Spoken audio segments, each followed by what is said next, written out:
बात उत्तर प्रदेश की। उत्तर प्रदेश में माहौल चुनावी है, लिहाजा बयानबाजियां भी तल्ख हैं। चुनाव प्रचार में सभी दल जोर आजमाइश कर रहे हैं और एक दूसरे पर तीखे आरोप लगा रहे हैं। इसी कड़ी में सीएम योगी आदित्यनाथ ने आरोप लगाया कि समाजवादी पार्टी की लाल टोपी में दंगों के दाग हैं, तो अखिलेश ने भी सीएम योगी पर करारा पलटवार किया।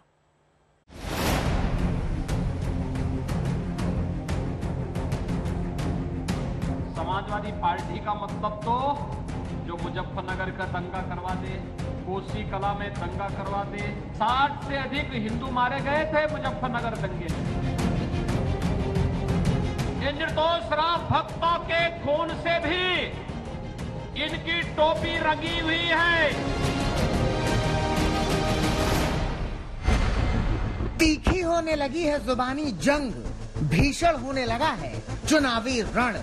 अपने अपने तर्कश से निकाले जा रहे हैं जुबानी तीर, बेधने के लिए तैयार हैं सब एक दूसरे को। इसी कड़ी में उत्तर प्रदेश के मुख्यमंत्री योगी आदित्यनाथ ने अखिलेश यादव पर करारा हमला बोला। उन्होंने अखिलेश की टोपी को खून से रंगी बताया, तो अखिलेश ने भी करारा पलटवार किया। 60 से अधिक हिंदू मारे गए थे मुजफ्फरनगर दंगे में और 1500 से अधिक हिंदुओं को जेल में बंद कर दिया था। गांव के गांव खाली हो गए थे और कैसे बंदूकों से भून रहे थे हिंदुओं को। सपा की यही पहचान है। यहां पर कभी मुजफ्फरनगर के किसानों पर, मुजफ्फरनगर के निर्दोष नौजवानों पर कभी गोली चला करके और कभी अयोध्या में राम भक्तों पर गोली चलाने का पाप भी और उसका दाग भी इनकी टोपी पर लगा हुआ है। इस बार ये लाल टोपी और लाल पोटली इनको सबक सिखाने का काम करेंगे। और इसमें अन्न है, किसान के अन्नदाता, किसान अन्नदाता इस बार तैयार है भारतीय जनता पार्टी को सबक सिखाने के लिए। अन्नदाता के लिए हम अन्न संकल्प दिला रहे हैं और अन्न संकल्प लेने वाले से कह रहे हैं कि भारतीय जनता पार्टी को हटाओ, भारतीय जनता पार्टी को उत्तर प्रदेश से भगाओ।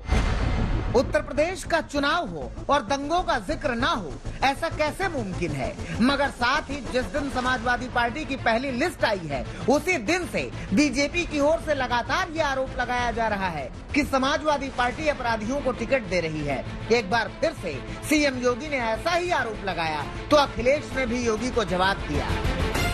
ये लोग तो आज भी पश्चिमी उत्तर प्रदेश को मुजफ्फरनगर जैसे दंगों की ओर धकेलना चाहते हैं। बराबर उसी प्रकार की साजिश, लगातार उसी प्रकार के षड्यंत्र, कैसे कैसे चेहरे इन्होंने चुनावी मैदान में उतारे हैं, कैसे कैसे लोग हैं। किराना का इनका प्रत्याशी अभी भी धमकी देता है, हम आएंगे, ये करेंगे। यानी गर्मी अभी भी शांत नहीं हुई है। अभी तक जो भारतीय जनता पार्टी ने सूची जारी की है, उसमें 82 लोग ऐसे हैं जिन पर आपराधिक मुकदमे हैं। समाजवादी पार्टी और आरएलडी के आप बता दो, एक आध गलती से आ गया होगा, और वो भी वैसे आया है जिन पर मुकदमे लगाए सरकार ने। अखिलेश और योगी के बीच जंग जबरदस्त है, मगर इस जंग में ओवैसी भी कूद पड़े हैं। ओवैसी ने आरोप लगाया कि योगी और अखिलेश के बीच सबसे बड़ा हिंदू बनने की होड़ लगी है। वो एक मंदिर की बात कर रहे हैं तो आप एक मंदिर की बात कर रहे हैं। आप बात करिए अल्पसंख्यक समाज की, पिछड़ा समाज की, आप नहीं बात करते, उनके जस्टिस की बात नहीं करते। लड़ाई पूरी ये है कि योगी बड़ा हिंदू है या अखिलेश बड़ा हिंदू है, या और दोनों में ये कॉम्पिटिशन है कि मोदी से बड़ा कौन हिंदू बन जाएगा। वही तो लड़ाई हो रही है ना। सामाजिक न्याय की लड़ाई हो रही है क्या? नहीं हो रही सामाजिक न्याय की लड़ाई। उत्तर प्रदेश के पहले चरण के मतदान में अब सिर्फ 10 दिन बचे हैं, इसीलिए हर दल ने पूरी ताकत झोंक दी है। हर वो वार किया जा रहा है जो विरोधी को पस्त करके अपनी जीत की बुनियाद रख सके। जैसे जैसे चुनावी तारीख नजदीक आएंगी, वैसे वैसे ये जंग और धारदार होती जाएगी। लखनऊ से कुमार अभिषेक के साथ आज तक ब्यूरो। यूपी में चुनाव का सीजन है और आरोपों की बौछार है। जिन्ना गन्ना के बाद दंगे पर दंगल जारी है। हापुड़ की एक चुनावी रैली में योगी ने पिछली सरकारों को दंगे का दोषी बताया और कहा कि इस बार भी 2 लड़कों की जोड़ी पश्चिमी उत्तर प्रदेश को दंगे की तरफ धकेलने आई है। आज जो फिर से 2 लड़कों की जोड़ी जो आ रही है ना, ये दंगा कराने की साजिश के लिए आई है।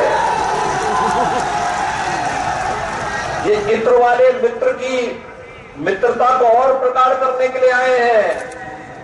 ये विकास से इनका कोई लेना देना नहीं, लोक कल्याण से इनका कोई मतलब नहीं, गरीब कल्याण से इनका कोई लेना देना नहीं। इनके लिए तो इनके परिवार का विकास ही प्रदेश का विकास हो गया।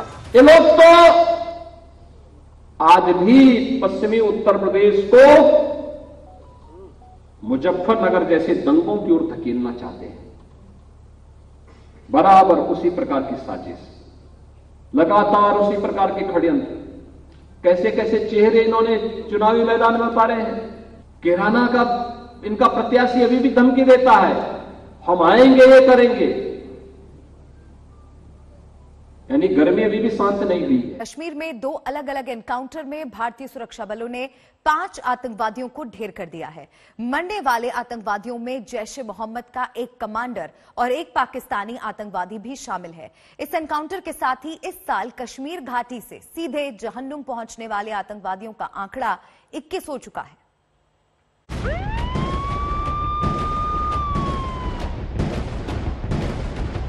ऑपरेशन ऑल आउट के तहत कश्मीर घाटी में सुरक्षा बलों के हाथों आतंकवादियों की कब्रें खोदने का कार्य प्रगति पर है। पुलवामा में 4 टेररिस्ट मारे गए, जिसमें जो जाहिद वानी हम सब जानते हैं, जेएस का टॉप कमांडर था। 12 घंटे, 2 एनकाउंटर और 5 आतंकवादी ढेर। ये कश्मीर घाटी में सुरक्षा बलों का स्ट्राइक रेट है। जम्मू कश्मीर में पिछले 12 घंटों के भीतर सुरक्षा बलों ने 2 अलग अलग मुठभेड़ों में 5 मिलिटेंट मार गिराए। पहली मुठभेड़ कल शाम को पुलवामा जिले के नायर गांव में शुरू हुई, जिसमें जैश-ए-मोहम्मद के प्रमुख कमांडर जाहिद वानी और एक पाकिस्तानी के साथ 4 मिलिटेंट मारे गए।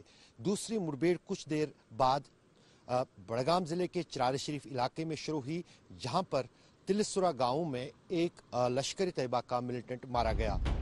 12 घंटे में जिन 5 आतंकवादियों की कब्रें खोदी गई हैं, उसमें जैश-ए-मोहम्मद और लश्कर-ए-तैयबा के आतंकी शामिल हैं। जैश का कमांडर जाहिद वानी का राइट हैंड वाहिद, एक पाकिस्तानी आतंकी कफील उर्फ छोटा पाकिस्तानी और इनायतुल्लाह मीर। इन चारों जैश आतंकवादियों को पुलवामा में मुठभेड़ के दौरान मार गिराया गया, जबकि एक आतंकी बडगाम में मारा गया जो लश्कर-ए-तैयबा का था। इन आतंकवादियों के पास से पुलिस को भारी मात्रा में गोला बारूद मिला है।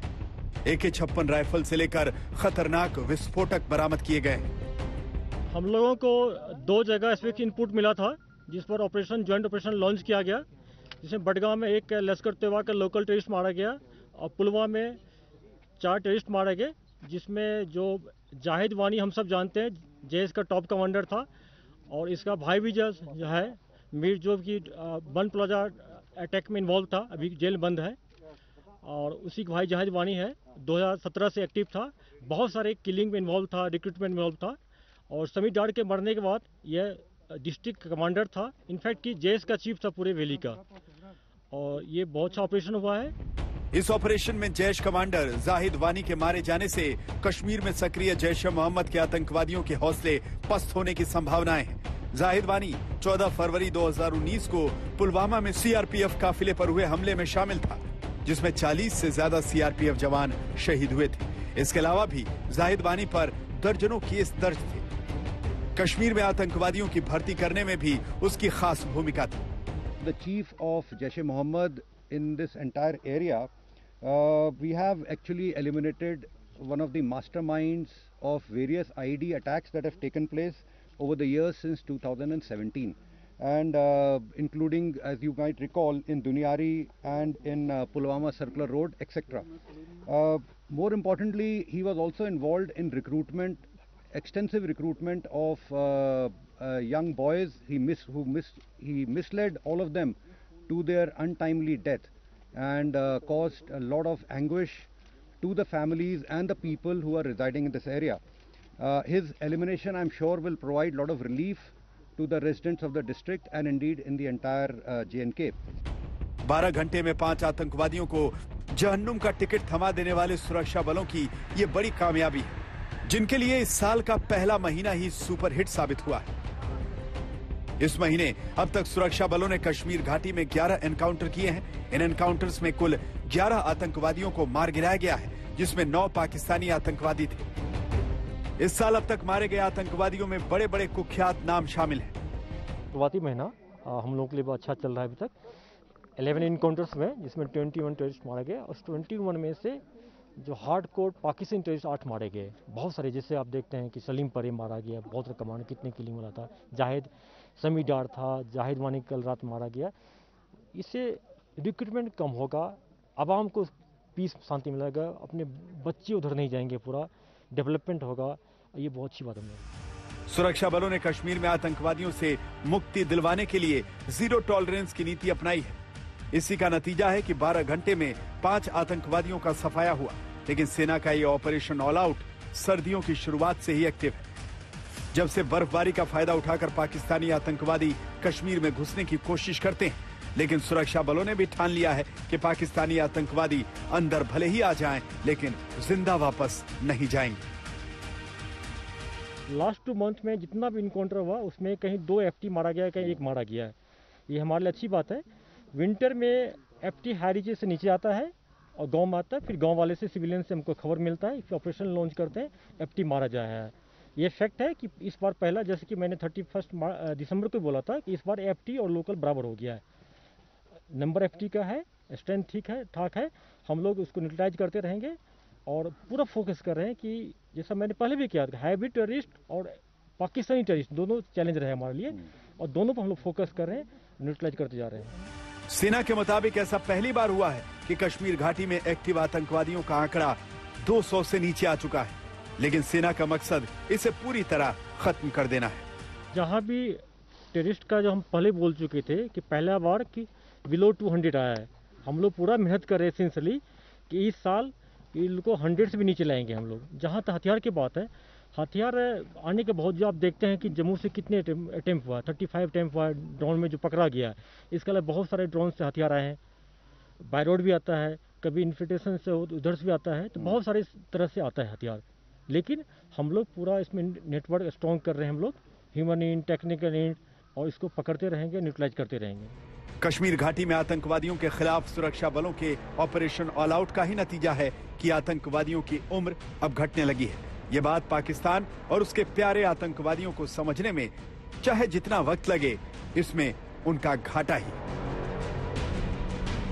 कुल मिलाकर अगर जनवरी के महीने की बात करें तो इस साल अभी तक 11 मुठभेड़ों में 21 मिलिटेंट मारे गए हैं, जिनमें 8 विदेशी भी है।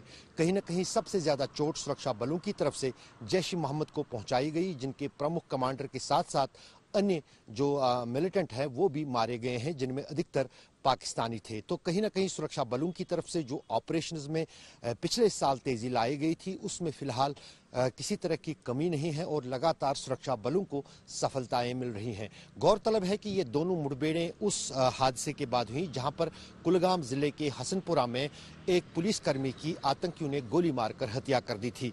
सुरक्षा बलों का कहना है कि बीते 24 घंटों के दौरान सुरक्षा बलों के लिए कश्मीर में 5 मिलिटेंटों को मार गिराना, उनमें भी एक प्रमुख जैश कमांडर, एक बड़ी सफलता सुरक्षा बलों के लिए मानी जा रही है। रूफ अहमद के साथ अशरफ वानी, श्रीनगर, आज तक। खबर कानपुर से। कानपुर के टाटमिल चौराहे पर एक बेकाबू इलेक्ट्रिक बस ने कई लोगों को रौंद डाला। 6 लोगों की मौके पर ही मौत हो गई, दर्जन भर दूसरे लोग घायल हो गए। कुछ घायलों की हालत गंभीर है। बस घंटाघर चौराहे से किदवई नगर जाने के लिए निकली थी, लेकिन बेकाबू हो गई।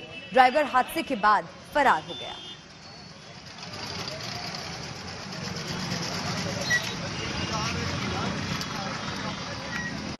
देखिए, एक दुखद घटना हुई है। ये घंटाघर से टाटमिल के बीच में एक बस के द्वारा, इसमें तत्काल जब मौके पे जो पुलिस को जब सूचना मिली तो आसपास के थाना क्षेत्रों को भी तत्काल रवाना किया गया, एम्बुलेंस को भी रवाना किया गया। जो भी लोग यहाँ पे घायल थे, हताहत थे, उनको तत्काल हम लोगों ने हॉस्पिटल भिजवाया है। जो अभी तक का आंकड़ा है, जो अभी कंफर्म हो पाया, लगभग 5 के आसपास है, 5 से 6 हो सकता है। और जितने भी घायल है सबको हॉस्पिटलाइज करा दिया गया है। बाकी और जो रेस्क्यू का काम है, जो ट्रैफिक जाम हुआ है, वो कराया जा रहा है। संसद का बजट सत्र आज से शुरू होगा। आज सरकार आर्थिक सर्वेक्षण पेश करेगी, जिसमें इस साल अर्थव्यवस्था का पूरा लेखा जोखा होगा। कल साल 2022-23 का बजट पेश होगा।